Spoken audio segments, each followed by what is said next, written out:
Black Lives Matter protests erupted across the world following the death of George Floyd on May 25th, from London and cities across Britain to Paris, Berlin, Tokyo, Sydney and Auckland. The movement went far beyond the streets. It dominated cyberspace too. The US-based Pew Research Center has tracked the Twitter activity of lawmakers for the past 2 years in Britain, Canada, Australia and New Zealand. George Floyd's death and the Black Lives Matter protests drove online conversations around race. Prior to George Floyd's killing, very few had used the phrase Black Lives Matter or hashtags related to that movement, only about 4%.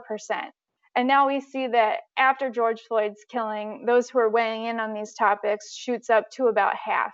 Continuing protests in the US prompted debates on domestic race relations in many other countries. 69% in Australia who were talking about George Floyd or the Black Lives Matter movement also began to talk about Indigenous people in their countries, the same with a majority of the legislators in New Zealand.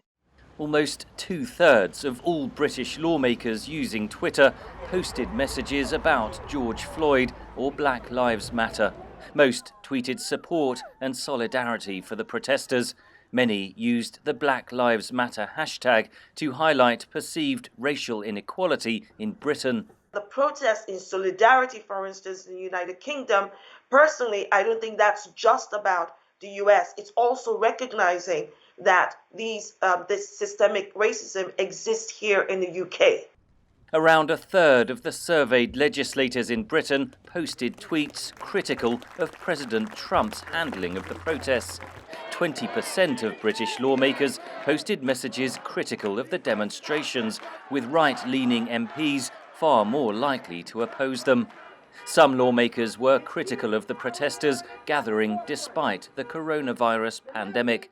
Legislators were talking about the coronavirus in respect to the protests, but then also turned that conversation to the fact that non-white groups within the UK are suffering worse outcomes.